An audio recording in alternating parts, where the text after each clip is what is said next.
artist o Gasnewydd yw Connor Allen. Originally from Newport, Connor, a poet and multidisciplinary artist, graduated from the University of Wales, Trinity St David as an actor in 2013. Ers hynny, mae wedi gweithio gyda llu o gwmnïau amrywiol.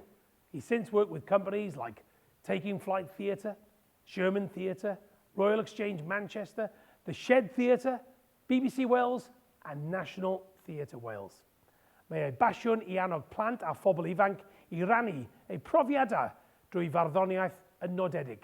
Children's Laureate Wales from 2021 to 2023, Connor's priority is to empower children and young people to tell their own unique stories through poetry. Gadewch I ni glywed stori Connor. Croeso, welcome Connor Allen. Yeah, that's me. I'm going to start off. Basically, I'm going to talk about him. How old was I? 5, maybe 6. Because my whole talk's about journeys and how I got here today, right? I started off as him, still the same kid, I guess. Because we're all stories, that's what I truly believe, right? We're all stories. Everyone has a story to tell. And I guess this is mine. And it starts with this little kid that was born June the 14th, 1992. That's really important, because I wasn't born on the 13th or the 15th. I wasn't born in May or July. I was born 14th of June, 1992. And that's really important, because I'll come back to that later. But the highest form of knowledge is empathy, for it requires us to suspend our egos and live in another's world. Plato. It's my favorite quote, right? Because I always say empathy is the highest form of knowledge.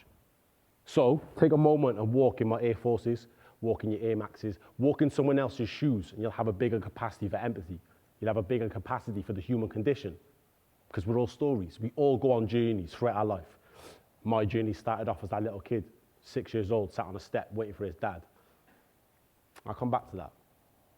So walk in my shoes, and I'll tell you my journey from that little kid.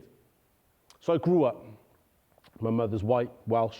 My father's Jamaican, black. But my father wasn't around. And for me, that was really confusing, right? It's really hard, because I'm obviously really like skin mixed race. So growing up, I had lots of questions about my identity, about who I am, where I fit in. So I always said I was too black for my white friends, for my white family, but I was too white for my black friends and family. So where do I fit in? I was in this pool of grey, even though this is blue. But imagine it's grey, right? And that's where I was, right? Confusion all the time, asking myself these questions. Why am I sat on this step waiting for my dad? Why doesn't he want me? Why aren't I as dark as my brother? Why am I really light? And all these, they transpired and they carried on into confusion, always asking myself these questions, right? I always say it's like a bottle of pop, right? Come back to that again later. But if we picture ourselves as bottles of pop, right? If you shake and shake a bottle of pop, eventually it's going to explode, isn't it? That eruption of emotions. Those little gas bubbles, I call them emotions. And they collide and they're whizzing around with each other, but eventually it's going to explode. And unfortunately, my kind of bottle exploded destructively when I was a teenager. So years and years go by. Like I said, my father wasn't around. My mum didn't really understand kind of, I guess, how to answer a lot of the questions that I had, you know, about my father's absence, about my kind of heritage. So I started running away from home. I started getting in trouble with the police. I went down a very destructive path, and I guess that led to one kind of fateful moment when I was 15, and I got arrested for assault and battery in GBH. And for those who don't know, that's pretty serious crimes. And I had to go to court, you know, I got arrested. I was in a police cell, and I spent the night there. And I lived with my nan for a little bit. And I was very blessed and very lucky that I had teachers in school, right, who really truly believed in my story, my journey, my potential. Because we're all, each and every one of us, we all have potential, right? I always say that every single person has a door, right? Like Monsters Inc. in a way. Behind that door is your potential, right? It's your journey, that power to be. And they believed in my door. They believed in my journey. And they wrote a letter, an open letter to the judge. And they attached my grades to it, my GCSEs, and my predicted A levels.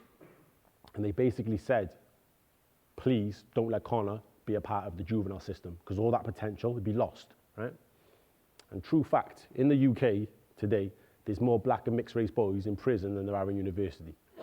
I was so close to becoming a statistic, right? So my teachers and my mum, they signed this letter and they gave it to the judge.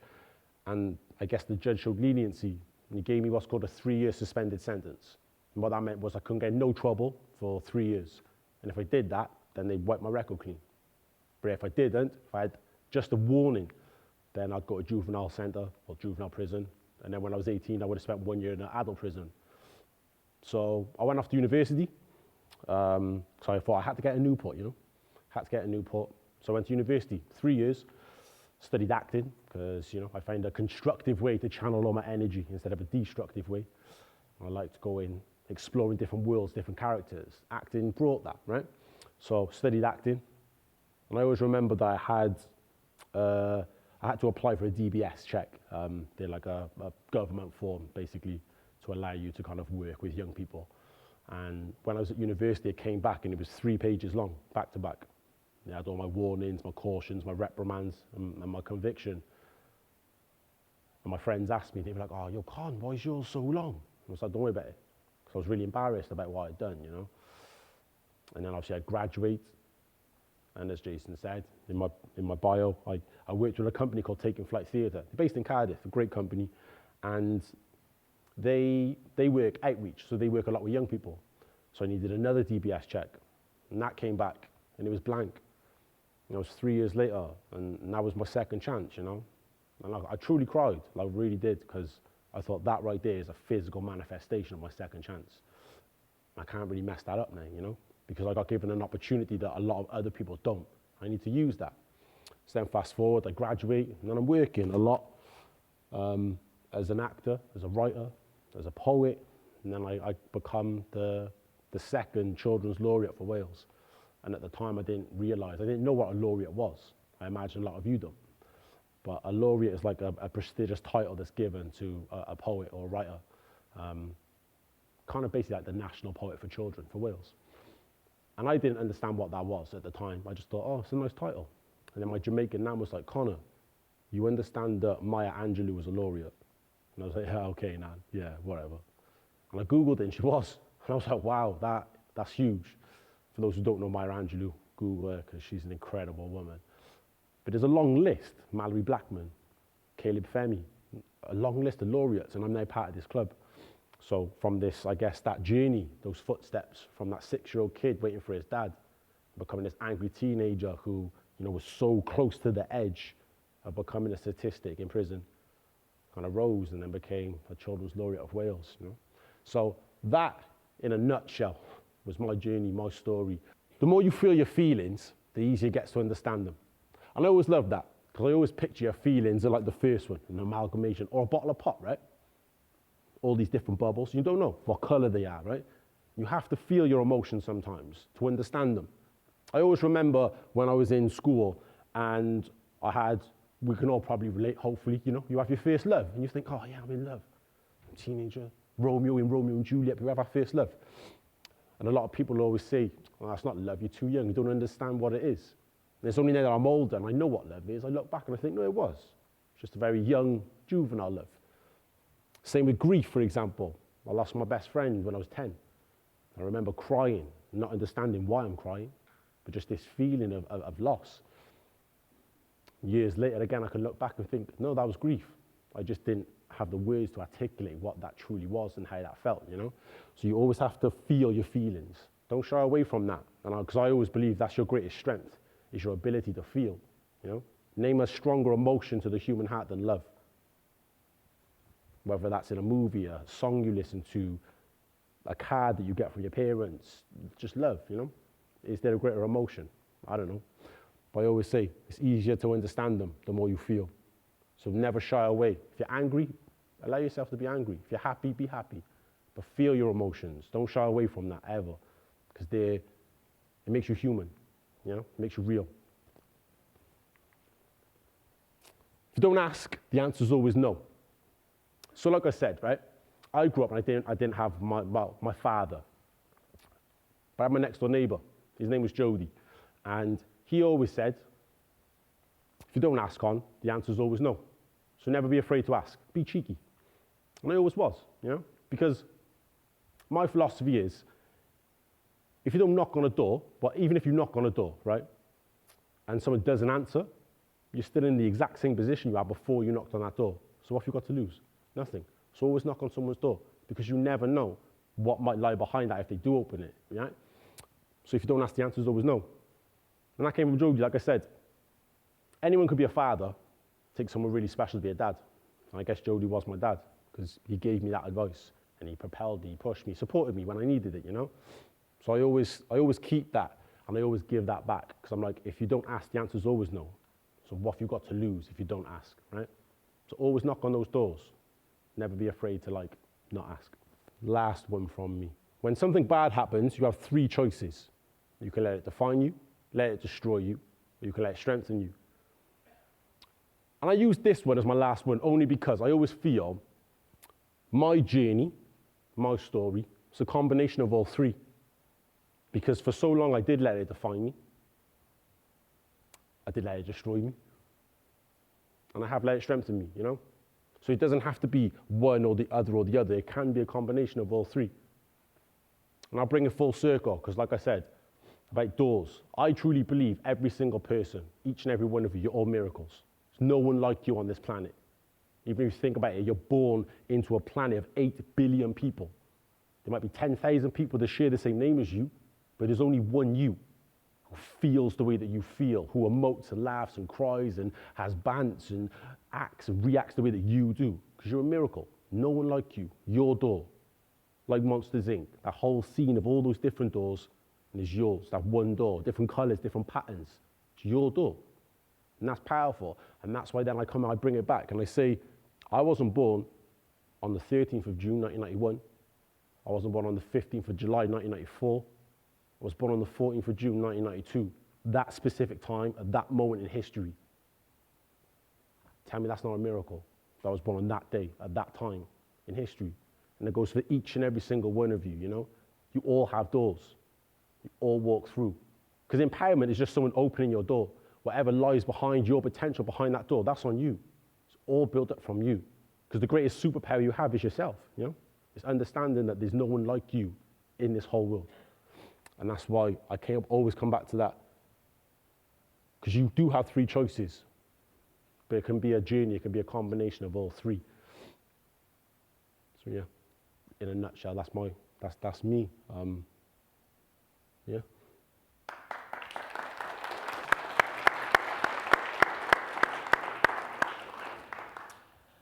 So Connor, a couple of questions from me first. What one thing would you like to achieve in your lifetime? Oh wow. One thing I'd like to achieve. Why is that so hard? To have... It's a good question, right? It is, that's a great question. I think to inspire, I guess I'd never know actually, I'm gonna say to inspire someone else to make a different decision. So if you're at a crossroads like I was, if my journey allows you to make a different decision than I made, then I feel like I've made a difference, you know? So that, I guess that. So inspiring the next generation. Yeah. Yeah, fantastic. Do you think AI will eventually replace human authors? Ooh, no, I don't. I feel like an AI can replicate certain things, but you can't replicate humanity. You can't replicate that feeling, you know? You can't replicate, that sense of being a miracle, 1 in 8 billion. Yeah, so no, I don't think it ever will. Okay, thank you. Questions from the floor then, please. Who's got our first question? So we know you're an actor, so I was just going to ask, what's your favourite acting role you've done throughout your life?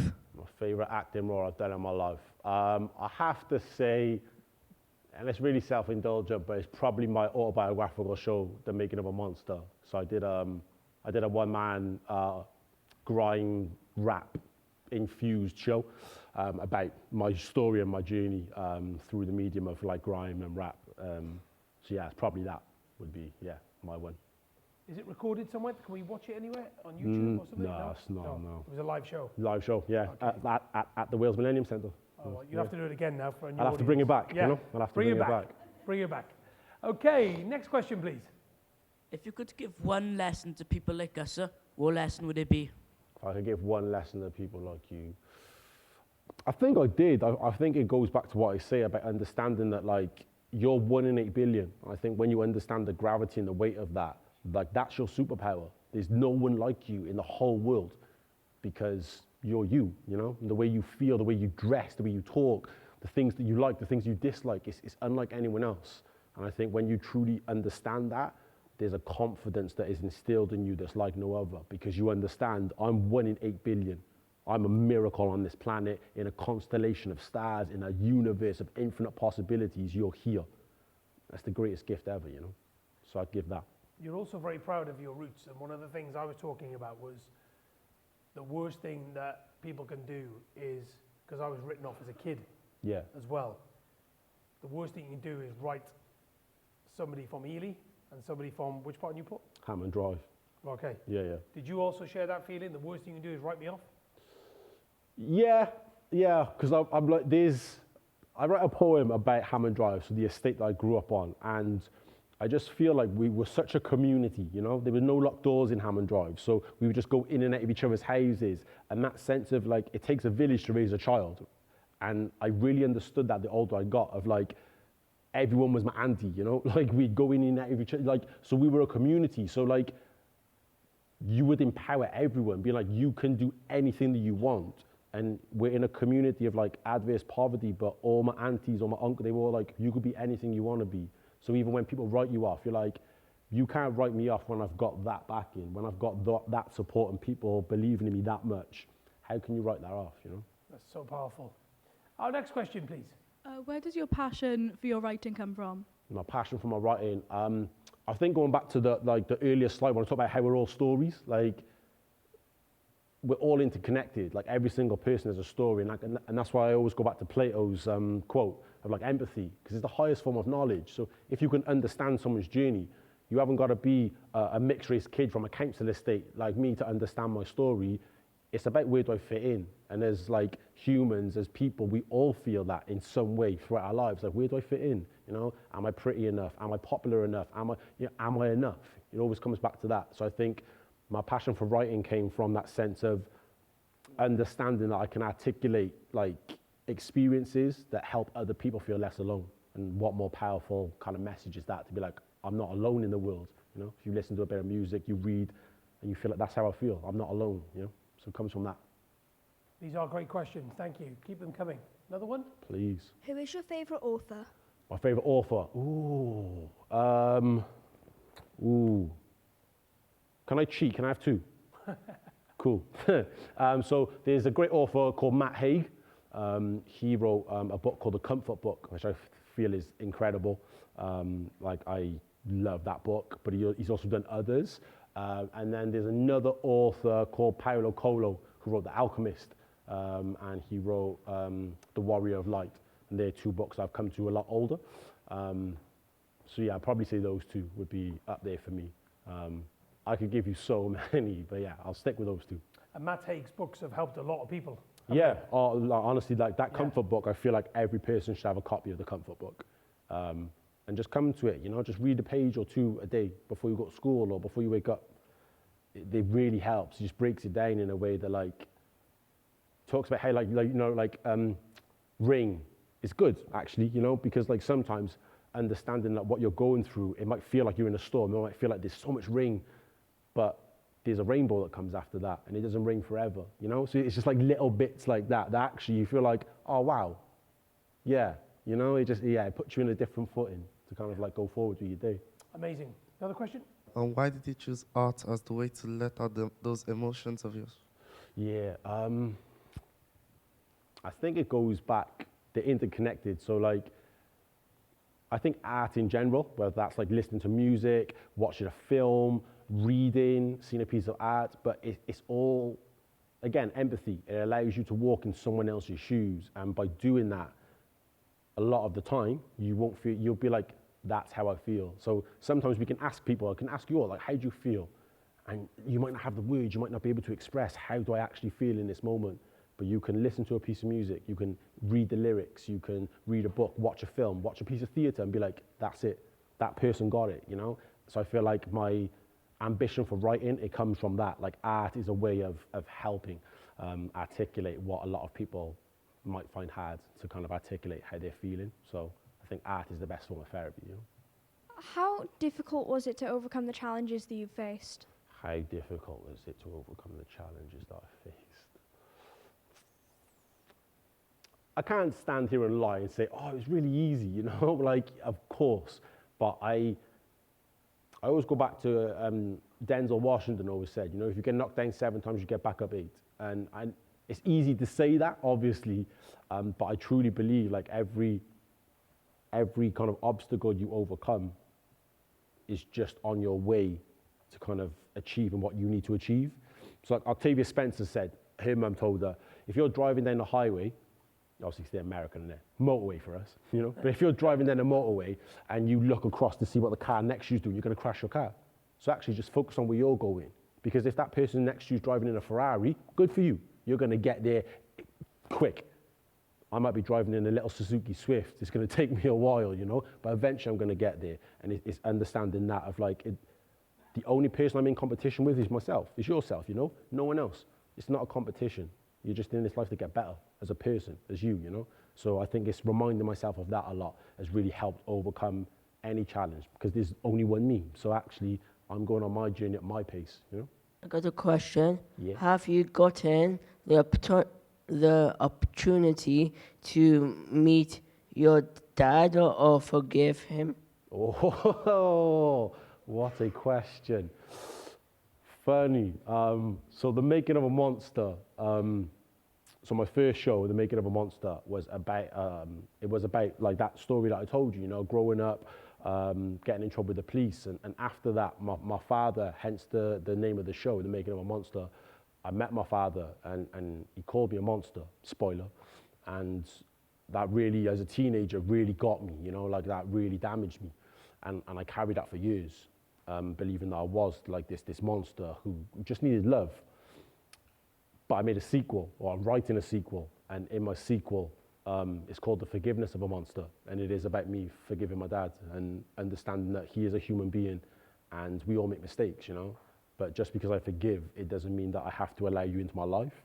It just means that I can forgive you because I can understand you've walked a journey the same way I have, the same way all you have. So it comes from that, I guess. But that's a process, you know? Like, I can stand here as 31 and be like, yeah, I'm at a point in my life where I can forgive you. But that took a long time, you know, to get to that place. So, great question, though. Let's put our hands together for Connor.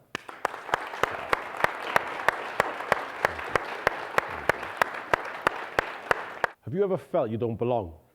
Not smart enough? Had that, what am I doing here feeling? Feelings of self-doubt can be really hard. But these feelings usually mean you're pushing yourself outside of your comfort zone. So well done. I want you to start a personal brag file, a personal blog. Every time you have good feedback from a teacher, a good result, or someone says something positive about you, keep it in your brag file. And on the days you're questioning yourself, read through those comments and remember your value. If you're passionate about what you do, there is nothing you can't achieve.